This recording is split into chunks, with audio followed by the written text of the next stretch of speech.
রায়হান, তুই পারবি তো আজ একা একা লাশ ঘর পাহারা দিতে? আসলে তুই এই কাজে সম্পূর্ণ নতুন, তাই ভয় লাগছে তোকে একা রেখে যেতে। আসলে হয়েছে কি, আহা কাকা, তুমি চাপ নিও না তো, আমি ঠিক পারবো। আর আমি একা কই, হ্যাঁ? এই যে এতগুলো ফ্রিজারে ভরা লাশগুলো তো আছে আমার সাথে। আমি ওদের সাথে গল্প করেই চালিয়ে নিতে পারবো, সমস্যা নেই। তুমি নিশ্চিন্তে কাকিকে নিয়ে হসপিটালে যাও। সবার আগে ফ্যামিলি, বুঝলা? তুই খুব ভালো ছিল রায়হান, সাবধানে থাকিস তাহলে। বের হলাম, কেমন? কাকা। কিছু বলবি? বলছি 14 নম্বর ডয়ারের ডাইনি বইটার কি হলো? আরে ওকে কেউ নিতে আসেনি, তাই 2 দিন 14 নম্বর ডয়ারে পড়ে থাকার পর হসপিটালের দায়িত্বে ওকে সৎকার করা হয়েছে। কেন রে, তোর কি এখনো ভয় করছে? না কাকা, এখন আর তেমন ভয় করছে না। তবে ওই বুড়ির লাশটার মধ্যে অশুভ কিছু একটা ছিল কাকা, না হলে এত বীভৎস লাশ দেখেছি কখনো আমার মাথা ঘুরে ওঠেনি। তবে ওই বুড়িকে দেখে বাদ দাও। তাই এখন ওই 14 নম্বর ডয়ার ফাঁকা নাকি? ওই ডয়ারটায় এখন কোনো লাশ আসেনি। আচ্ছা থাক তাহলে বাপ, আমার অনেক দেরি হয়ে যাচ্ছে, বেরোচ্ছি তাহলে। বেঁচে গেছি শালা। ওই বুড়ি থাকলে সারাত পাহারা দেওয়া তো দূরের কথা, 1 ঘন্টাও লাশঘর পাহারা দিতে পারতাম কিনা সন্দেহ আছে। কাস্টে ডাইনি বুড়ি একটা।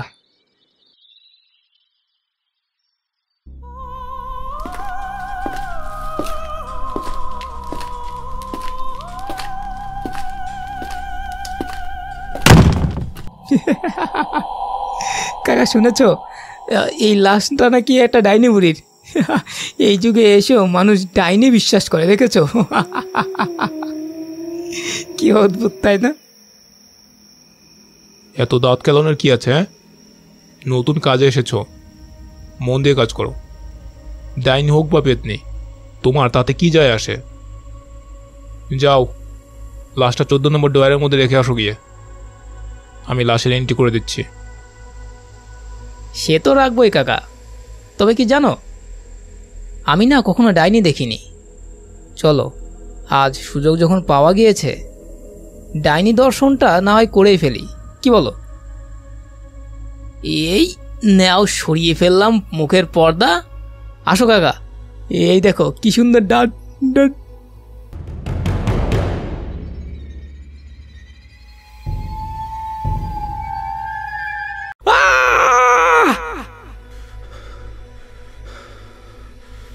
ওহ, আমি ঘুমিয়ে পড়েছিলাম। ও নো, শেট শেট শেট। এই এখনই ফ্রিজারগুলো চেক করতে হবে। আরে এতটা কেয়ারলেস হলাম কি করে আমি? এটা ভেবেই লাশ কাটা ঘরের সব ফ্রিজার ঠিকঠাক চলছে কিনা তা যাচাই করার জন্য বের হয়ে যায় রায়হান। এভাবেই চলতে চলতে হঠাৎ 14 নম্বর ডয়ারটার সামনে এসে থমকে দাঁড়ায় সে। শরীরটা কোনো এক অজানা আতঙ্কে ভার হয়ে যায় তার। রায়হান খেয়াল করে দেখে 14 নম্বর ডয়ারটার সাথে কোনো টোকেন নাম্বার ঝোলানো নেই। তার মানে এই ডয়ারটার মধ্যে এখন কোনো লাশ নেই। তবুও কেমন যেন একটা অদম্য ভয়ে শরীর বারবার শিউরে উঠছিল তার। না, ওই ডাইনামোরির লাশটা যে এই ডয়ারটার মধ্যে নেই, এটা যতক্ষণ পর্যন্ত একটাবার নিজের চোখে আমি না দেখছি, ততক্ষণ পর্যন্ত এই ভয় আমার মন থেকে যাবে না। কাজেই ভয় তাড়ানোর একমাত্র উপায় হলো ডয়ারটা খুলে দেখা। কথাটা ভেবে ভয়ে ভয়ে 14 নম্বর ডয়ারটার দিকে কাঁপা কাঁপা হাত বাড়ায় রায়হান এবং একটানে ডয়ারটা খুলে ফেলে সে।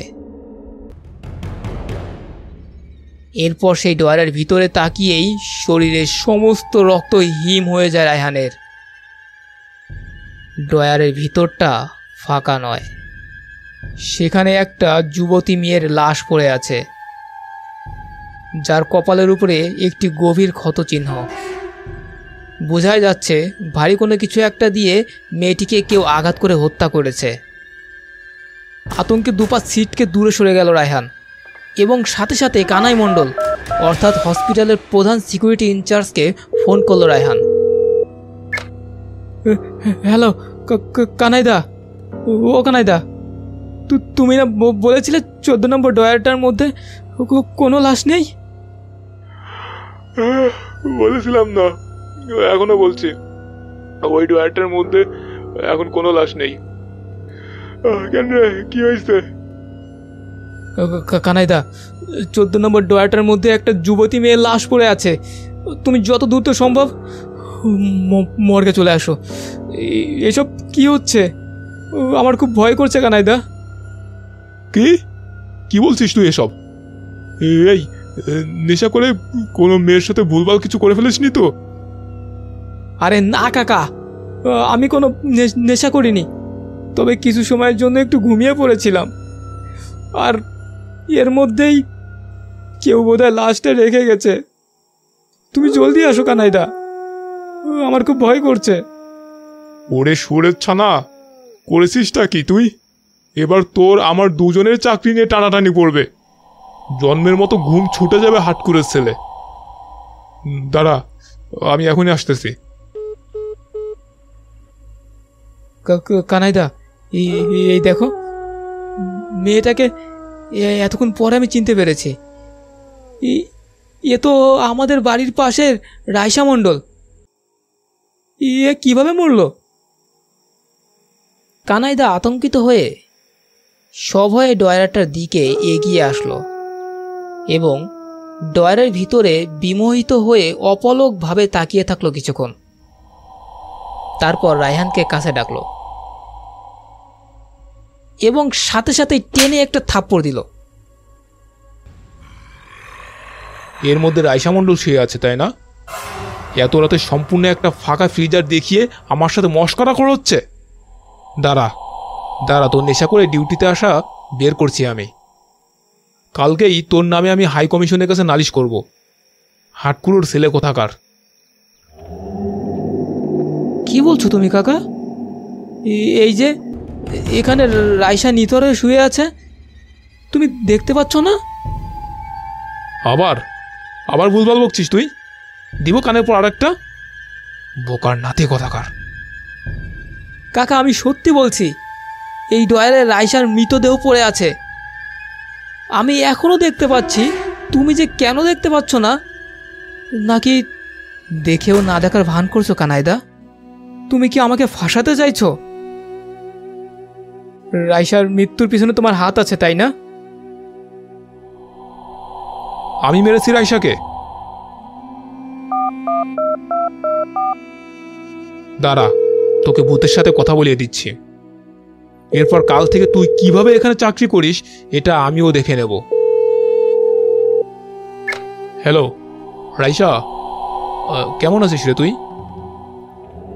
ভালো আছি কানাই কাকা, তুমি কেমন আছো? ভালো আছি রে। তা এখন কোথায় আছিস তুই? এই তো এইমাত্র নাইট শিফট শেষ করলাম, 30 মিনিটের মধ্যেই বাসায় ফিরবো। কেন বলো তো?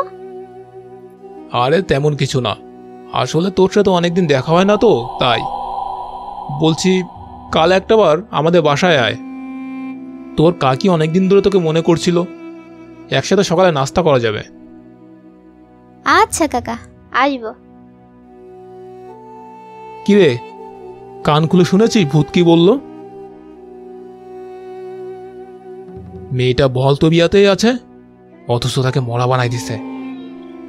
যত রাজ্যের গাঁজাখুরকে চাকরি দেয় হসপিটালে।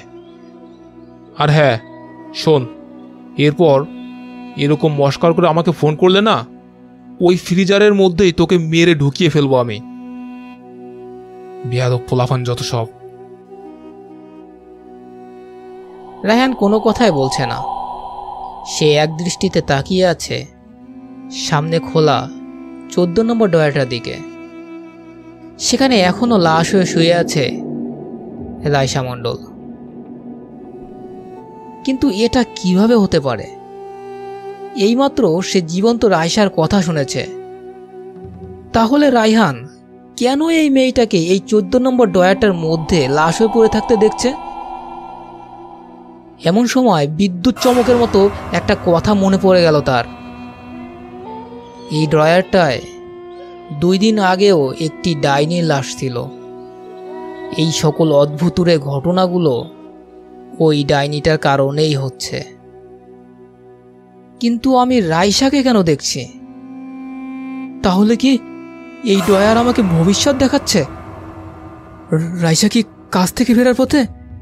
ও শেট! কথাটা ভেবে শরীর আবারও শিউরে উঠল তার। সে দ্রুত ধারালো একটা ছুরি নিয়ে বের হয়ে গেল লাশ কাটা ঘর থেকে। উদ্দেশ্য রাইসা মণ্ডলের অফিস। রায়হান দ্রুত ছুটে যাচ্ছিল, তবে রাইসার অফিস পর্যন্ত তাকে যেতে হলো না। রাইসা অতি ধীরস্থির পায়ে মাঝ রাস্তা বরাবর হেঁটে আসছে। রায়হান দ্রুত একটি গাছের আড়ালে লুকিয়ে পড়ল। সে দেখতে চায় এরপর ঠিক কি হয়। এমন সময় হঠাৎ পাশে দাঁড়িয়ে থাকা একটি গাড়ির আড়াল থেকে একটি বিশাল দেহী লোক বেরিয়ে আসে এবং রাইসাকে এক ধাক্কা দিয়ে রাস্তার উপর ছুঁড়ে ফেলে দেয়। এরপর লোকটি তার হাতে ধরা একটি লোহার রড শূন্যে উঁচিয়ে ধরল রাইসার কপাল উদ্দেশ্য করে। দু চোখে তার প্রবল ঘৃণা। উদ্দেশ্য একটাই, রাইসার মৃত্যু। রায়হান আর 1 সেকেন্ড অপেক্ষা করলো না। দ্রুত দৌড়ে গিয়ে তার হাতে থাকা ধারালো ছুরিটা আমূলে গাঁথিয়ে দিল সেই আততায়ী লোকটার গলার মধ্যে। এরপর গগন বিদেয়ী এক মৃত্যু চিৎকার। এরপর সব কিছু নিস্তব্ধ। রাইসা ভয়ে আর আতঙ্কে এখনো থরথর করে কাঁপছে দেখে রায়হান বলল, ভয় পেও না, এখন তোমার আর কোনো ভয় নেই। কিন্তু লোকটা কে ছিল? আমি জানি না, হয়তো এটা ভাটিয়ালির ভাড়া করা গুন্ডা হতে পারে। আমি মিশ্রা হত্যাকাণ্ডের প্রধান সাক্ষী। ও হয়তো তাই নিজের পাপের শাস্তির হাত থেকে রক্ষা পাওয়ার জন্যই এই ব্যবস্থা। আজ তুমি না আসলে। ইটস ওকে, এবার চলো, আমি তোমাকে বাসায় পৌঁছে দিচ্ছি। কাল সকালে পুলিশে কমপ্লেন করে আসবে, কেমন? তবে আমি যে লোকটাকে ছুরি মেরেছি এটা যেন বলো না, তাহলে আমাকেও জেলখানায় ধরে নিয়ে যাবে। কিন্তু তুমি এত রাত্রে এখানে কি করছো? সে অনেক কথা, পরে কখনো বলবো। রাইসাকে বাড়ি পৌঁছে দিয়ে হাস্যোজ্জ্বল একটা মুখ নিয়ে লাশ কাটা ঘরে ঢুকলো রায়হান এবং দ্রুত পায়ে হেঁটে 14 নম্বর ডয়ারটার দিকে ছুটে গেল। সে জানে এইবার ডয়ারটা সত্যি সত্যি ফাঁকা হয়েছে। এখন ভিতরে আর কোনো লাশ নেই। একগাল হাসি নিয়ে দ্রুত ডয়ারটা টেনে খুলে ফেলল সে এবং ডয়ারটার ভিতরে তাকাতেই তার হাস্য উজ্জ্বল মুখটি আতঙ্কে নীল হয়ে গেল। ডয়ারটার মধ্যে এখন রাইসা নেই, তবে সেখানে এখন লাশ হয়ে পড়ে আছে সে নিজেই। তার গলা কেটে বিচ্ছিন্ন করে দেওয়া হয়েছে এবং চোখ দুটো বীভৎসভাবে খুবলে নেওয়া হয়েছে। আতঙ্কে হাত পা ঠান্ডা হয়ে গিয়েছিল রায়হানের। এরই মধ্যে হঠাৎ লাশ কাটা ঘরের দরজায় সজোরে ধাক্কা পড়তে লাগলো। মনে হচ্ছে একসাথে অনেকগুলো মানুষ সব একরে ঝাঁপিয়ে পড়েছে দরজাটার উপর। রায়হান লোকগুলোর কিছু কিছু কথা শুনতে পাচ্ছিল। তারা বলছে, ভাঙ দরজাটা, ভাঙ! শালা আমাদের ছেলেকে মেরেছে। আজ ওর এমন অবস্থা করবো যে ওর আত্মাও মৃত্যুর পর ওর লাশ দিকে আটকে উঠবে। মুহুর্মুহু দরজায় আঘাত পড়ছে। আর মাত্র কিছুক্ষণ, এরপর দরজাটা ভেঙে পড়বে এবং সাথে সাথেই ওই দরজা গলে ভিতরে ঢুকে পড়বে সাক্ষাৎ মৃত্যুদূত। এত কিছুর মধ্যেও রায়হান নিশ্চুপ হয়ে দাঁড়িয়ে আছে। নিজেকে বাঁচানোর জন্য সামান্যতম চেষ্টা করছে না সে। এরই মধ্যে হঠাৎ তার মুখে ফুটে উঠেছে একটি পৈশাচিক হাসি। কারণ রায়হান জানে সে একা এই লাশ ঘরে নেই, আরও একজন ঠিক তার পিছনেই দাঁড়িয়ে আছে। আসতে দে, ওদেরকে আসতে দে।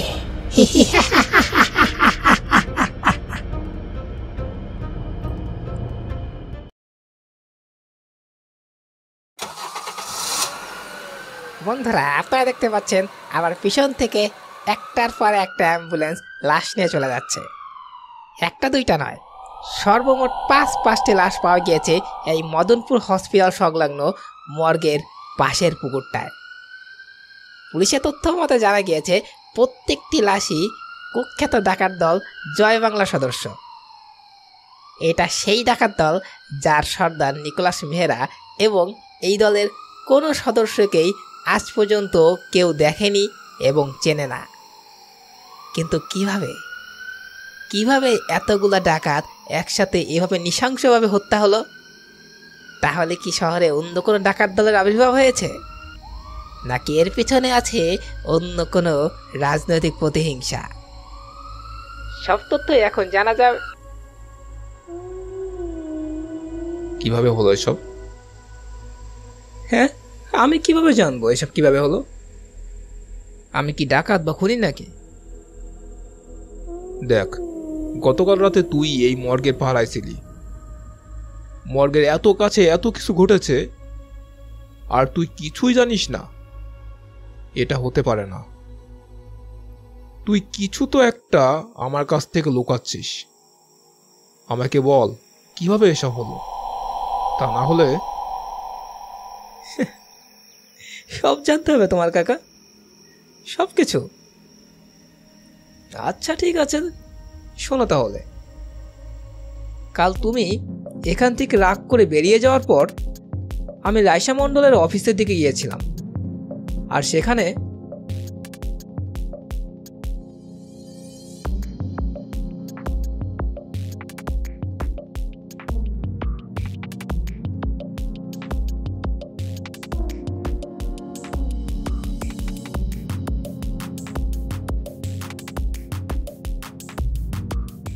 এরপর ওকে বাড়িতে পৌঁছে দিয়ে যখন মর্গের দিকে আসছিলাম, ঠিক তখন রাস্তার মাঝে শুয়ে থাকা একটি লোককে দেখতে পাই।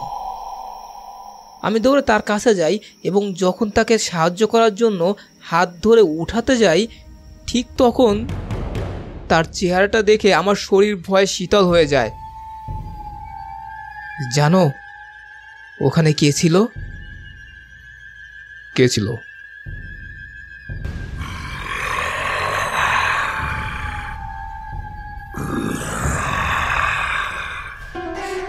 কি বলছিস তুই? তোর মাথা ঠিক আছে? ওই বুড়ি কিভাবে বেঁচে থাকতে পারে? আমি নিজে দাঁড়িয়ে থেকে ওর লাশের সৎকার করেছি। আহা কাকা, এত রেগে যাচ্ছ কেন? শোনো না তারপর কি হলো।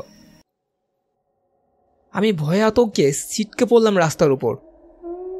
আমার হাত পা ভয়ে অসাড় হয়ে যাওয়ায় তা আমি নাড়াতেও পারছিলাম না। এমন সময় বুড়ি বলে উঠল, রক্ত দে, আমার রক্ত ফেরত দে।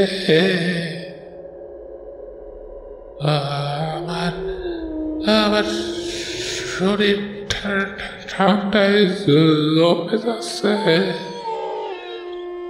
আমার রক্ত ফেরত দে বাবা। ঠান্ডায় খুব কষ্ট হচ্ছে। কিসের রক্ত? আমি তোমার রক্ত নিইনি। আমাকে ছেড়ে দাও, দয়া করে আমাকে মেরো না প্লিজ। আমি তোমাকে মারবো না বাবা। আমি কাউকে হত্যা করতে পারি না, কিন্তু আম- আ- আমার সবটুকু রক্ত এখন তোমার গায়ে। তাই তোমার কাছে একটু আশ্রয় চাচ্ছি। তুমি কি আমাকে একটু আশ্রয় দিবে? তা না হলে আমি যে মানুষের উপকারের জন্য ডাইনি বিদ্যা শিখেছিলাম তা চিরতরে ধ্বংস হয়ে যাবে, এবং তাহলে আমার আত্মা কখনোই মুক্তি পাবে না। দয়া করো, আমাকে দয়া করো, একটু আমাকে তোমার সাথে থাকতে দাও। দয়া করো বাবা, আমাকে মুক্তি দাও। কিন্তু তোমার রক্ত আমার শরীরে কিভাবে আসলো? এটা কেন বলছো তুমি? কিছুদিন আগে তোমার একটা গাড়ি দুর্ঘটনা হয়েছিল, মনে আছে? কথাটি শুনে আমার শরীর শিউরে উঠল। ওই ভয়ানক দুর্ঘটনার কথা এই বুড়ি জানলো কিভাবে? চোখ দুটো বন্ধ করো বাবা, তুমি সব কিছু নিজে থেকেই জানতে পারবে।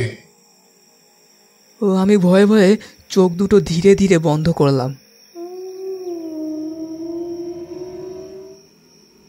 যেতে যেতে পথে পূর্ণিমা রাতে চাঁদ উঠেছিল গগন।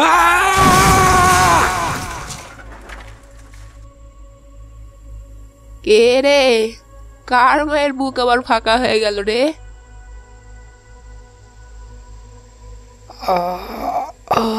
আমাকে বাঁচাও।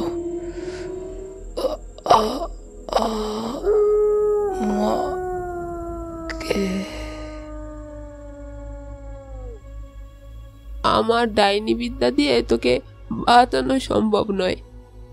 তুই আমাকে মাফ করে দিস বাছা।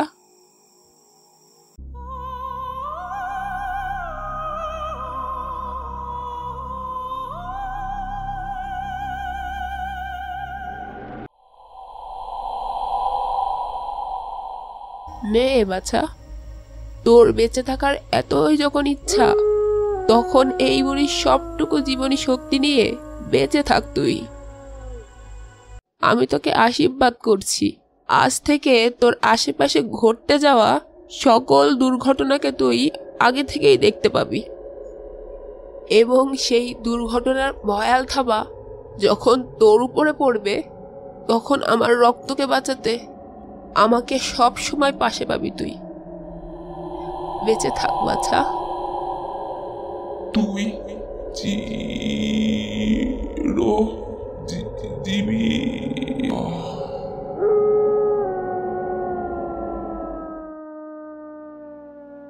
এরপর যখন আমার জ্ঞান ফেরে, তখন আমার ওই রাতের কোনো ঘটনাই মনে ছিল না।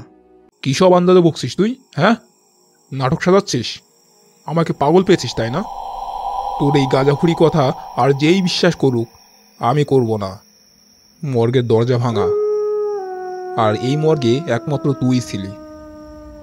এটা স্পষ্টই বোঝা যাচ্ছে তুই মেরেছিস সোহেল বিজয়দের, আর এখন ধরা পড়ার ভয়ে নাটক সাজাচ্ছিস। সালা, তোর কি মনে হয় ওদের দলের সর্দার তোকে আস্ত ছেড়ে দেবে? তুই তো এবার গেলি। এটা তুমি কি বললে কাকা? সোহেল বিজয়? বাহ, তুমি তো দেখছি ডাকাতগুলোর নামও জানো।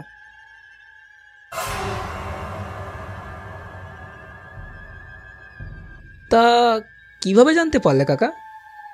তুমি কি ওদেরকে আগে থেকেই চিনতে? এই কী সব বকছিস তুই? আমি ওদেরকে কিভাবে চিনব? ওটা তো আন্দাজ করে বলেছি মাত্র। বাহ, আন্দাজ করে এত সঠিকভাবে নাম বলা যায় কানাই কাকা? নাকি বলবো দুর্ধর্ষ ডাকাত সর্দার নিকোলাস মেহরা।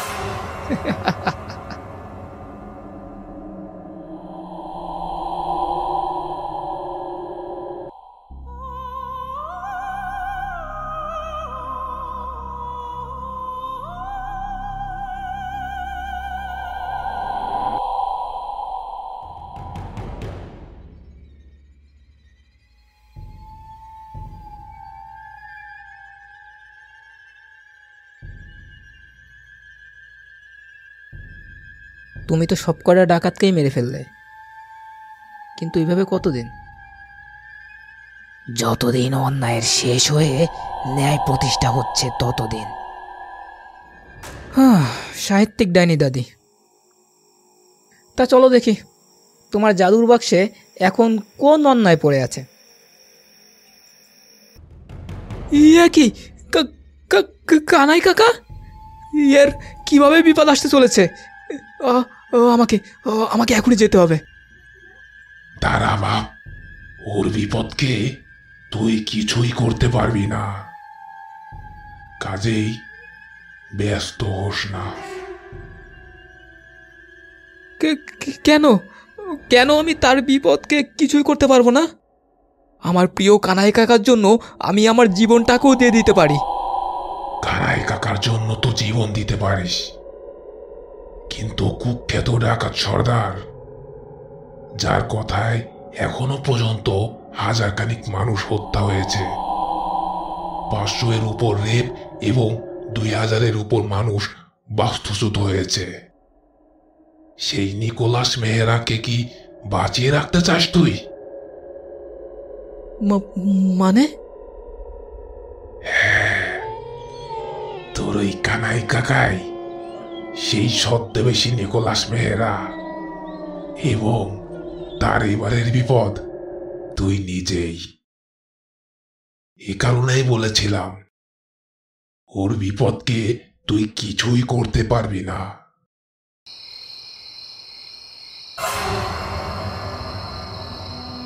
আমরা ডাইনি সন্দেহে মানুষকে পুড়িয়ে মেরে ফেলি, অথচ এই সমাজে কত নিকোলাস মেহরা লুকিয়ে থেকে সমাজটাকে ধীরে ধীরে শেষ করে দিচ্ছে, তা হয়তো আজীবন আড়ালেই থেকে যায়।